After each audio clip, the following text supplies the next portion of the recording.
Hey, I'm Ron Drotos from keyboardimprov.com, and welcome to our journey through the real book number 221, which is Keith Jarrett's The Magician in You.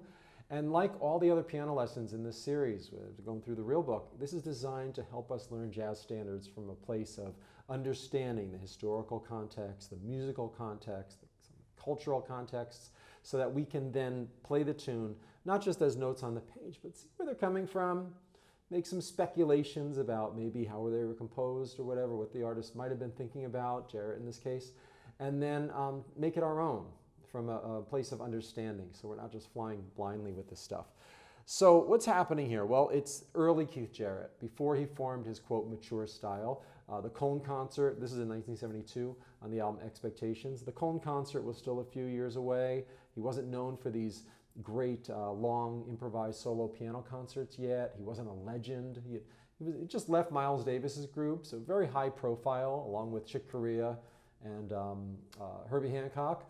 But he wasn't quite up there in terms of iconic status or even commercial viability. You know, he was let go of his record contract, sort of fired from his record company because they wanted Herbie instead, right before this. So he's still finding his place in the culture, the music scene, and in the music business, really.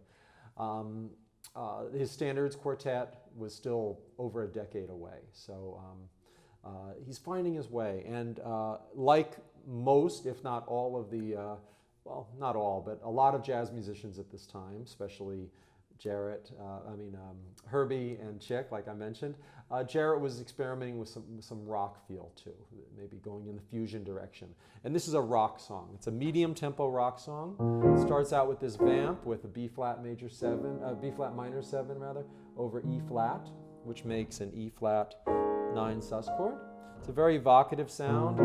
It's got like a funk bass line, boom, boom, boom, boom, a rock, 2, 3, boom, boom, boom. Nice bass line there. And this sort of quarter note, this kind of quarter note feel was in the air. We don't usually think of Jarrett in relation to somebody like, say, Elton John. But Elton John was doing the same thing around the same time with Benny and the Jets. This quarter note, right? Very identifiable at the time. And I don't know if Jarrett really listened to Elton John too much. He did listen to pop music. He recorded here, there, and everywhere by the Beatles with Charles Lloyd. He has said that he likes Bob Dylan. He must have heard some Elton John. And there's a particular album of Elton's. It's a live record, and I always forget the date because the title is the date. I think it's 11/15/71, November 15th, 1971. Could be off by a couple dates. But it was a live album with the Elton John Trio, his first group, in New York recording a radio station. And Elton really plays a lot of this kind of stuff on there, a lot of funky kind of piano, getting into these rhythms and really stretching out more than he did later on. And whether Jarrett heard that directly or not, it was in the air, this kind of playing. And Jarrett certainly absorbed all these influences and combined it with his love of gospel rock and stretching out in a jazzy way. So what's happening here? Well, it starts out with this groove on B flat, minor 7 over E flat. Sounds like a sus dominant chord, and you think it's going to resolve to A flat. But no, he throws in a tritone substitution right at the end, A7, and then that becomes the 5 chord of D. Whoa! So from this intro, goes to D. Wow. And I was thinking, why was it called The Magician in You? You know, we don't want to read too much into this stuff because we don't know what he was really thinking about. But what does a magician do? Well, it's like, okay, here's a hat. Oh, I'm going to pull something out of it. Pull a rabbit out of the hat. Surprise. You think this is going to happen? And no, something else happens, right? Somebody disappears. They reappear from somewhere else. You know, I find your card. Magicians are full of surprises in their acts. And that's what Jarrett's doing here. He's setting us up harmonically, and then, oh, surprise, it's in D. And then it sounds like it's just going to D, throws in an F sharp 7, which we think is going to go to B minor, but instead it goes up a half step to G, and then, boy, we have a A minor 7 over D, and 2 measures later we end up in the key of G. And then what's happening here? Oh, Now it goes to F. It's another surprise, and then another surprise to A, and then it goes back to D again, and then F, E, and then D. So every two measures, sometimes every measure, he's throwing us surprises, harmonic surprises. So the challenge for us improvisers is to play something that makes sense through these. How to find, how to hear a melodic line that goes through these chords.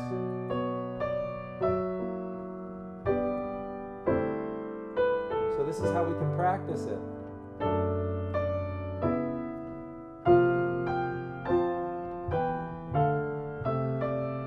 And with some practice, particularly slow practice like that, or even slower, you can start hearing your way through this and navigating it, so you're sort of riding the wave of these different changes. But at first, it's like, whoa, where are we going? How can I make a melody that goes through 4 different keys, right? Now, on top of that, he does have this vamp that repeats at the end for 2 measures during the solos. But you know, in light of him later on becoming what I've described, what I've heard him described as the vamp king, with these, you know, home concert kind of extended vamps, gospel type vamps, I'm thinking maybe we could stretch out that vamp, you know, in between solo choruses. Instead of just doing it for 2 bars at the end, just stretch it out indefinitely. Sometimes, or maybe not others. So that's an option I'm going to keep. I might just extend that vamp in between choruses. But basically, I'm going to approach this basically like Jarrett did on the record. Start with this sort of quarter note kind of vamp, play that bass line, read the tune down, then improvise over it, and maybe get into that extended vamp like he later did in his career. So here we go. Let's see if we can bring out the magician in me today.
Whoa, fun tune, and yes, got into some of those vamps. A